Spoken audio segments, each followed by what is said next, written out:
Oke, kita akan melakukan analisis data eksperimen to group pre-post test. Ya, jadi ada dua grup, ada pre-testnya dan ada post-testnya. Nah, cara yang akan kita lakukan sebenarnya tidak harus dua grup, bisa 3 grup, bisa 4 grup, ya, terserah mau berapa grup bisa ya.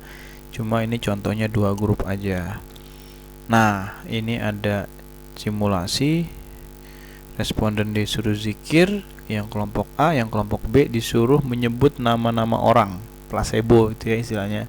Nah, kita akan lihat apakah bisa menurunkan stres tuh yang zikir dibandingkan yang placebo. Kita lihat di SPSS datasetnya kita siapkan seperti ini ya, pretest dan posttest. Ini zikir decoding dengan 1, yang dengan nama decoding dengan 2. Kemudian kita main di value ini ya, di sini ya. Ini sebenarnya codingan ya, coding 1 dan 2 ya. Oke. Nah, sekarang kita masuk ke analisisnya. Masuknya analisis general linear model dan repeated measures. Nah ini yang tadi kita hapus dulu nih. Kita ganti dengan zikir ya. Zikir sebenarnya ketik apa aja bebas ya. Nah, saya maunya ketik zikir. Number of level berapa kali pengukuran? 2 kali. Add. Sudah add, kita klik define. Setelah itu pretest masukkan ke kanan, posttest masukkan ke kanan. Group masukkan ke between subject factor. Nah, seperti itu caranya. Kemudian options kita centang deskriptif, estimate effect size dan observe power ya.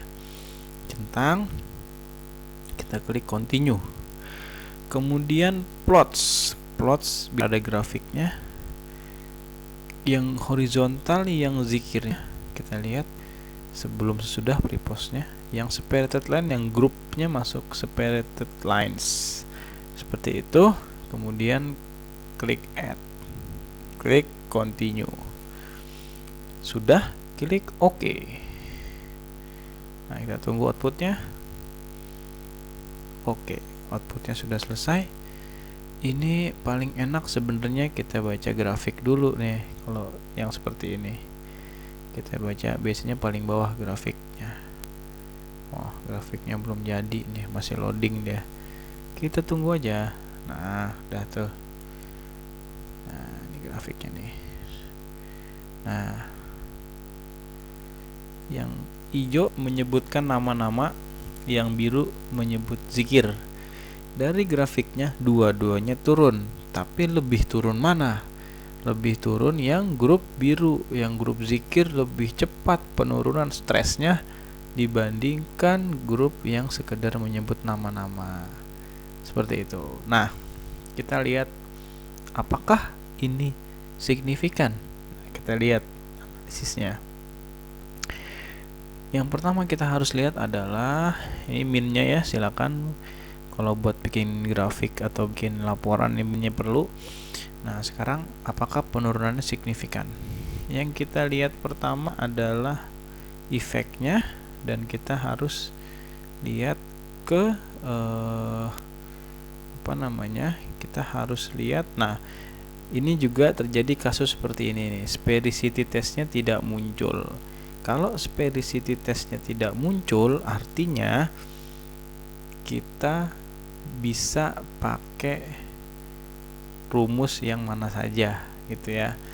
Biasanya gitu, kalau dua grup hanya 2 pengukuran suka tidak muncul tuh sphericity testnya tuh. Nah, ini kan sama, kita bisa pakai rumus mana aja karena angkanya sama. Nah, oke, kita pakai yang test of within subject effect. Kita lihat yang mana nih tabelnya, yang zikir kali grup ya. Zikir kali grup, kita lihat nih apakah ada efek ya. Kita lihat ke kanan nih, sama semua nih, F-nya sama, mean square-nya sama, sehingga sphericity testnya nggak perlu kan tadi. Nah, kita lihat signifikansinya 0,001. Artinya ada perbedaan penurunan antara grup zikir dan grup placebo gitu ya. Signifikan di bawah 0,0. Sekarang efeknya berapa? Efeknya itu sebesar 0,319 ya, dari 0 sampai 1 0,319, masuk kategori moderate effect ya, efek menengah lah ya gitu, tapi ini signifikan. Kita lihat observe power, seberapa efek ini menunjukkan adanya menunjukkan perubahan antara dua grup tersebut.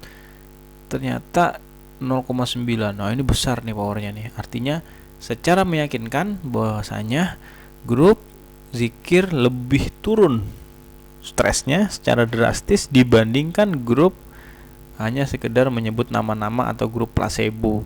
Dalam logika eksperimen berarti zikir ini memberi pengaruh yang signifikan. Kira-kira seperti itu caranya.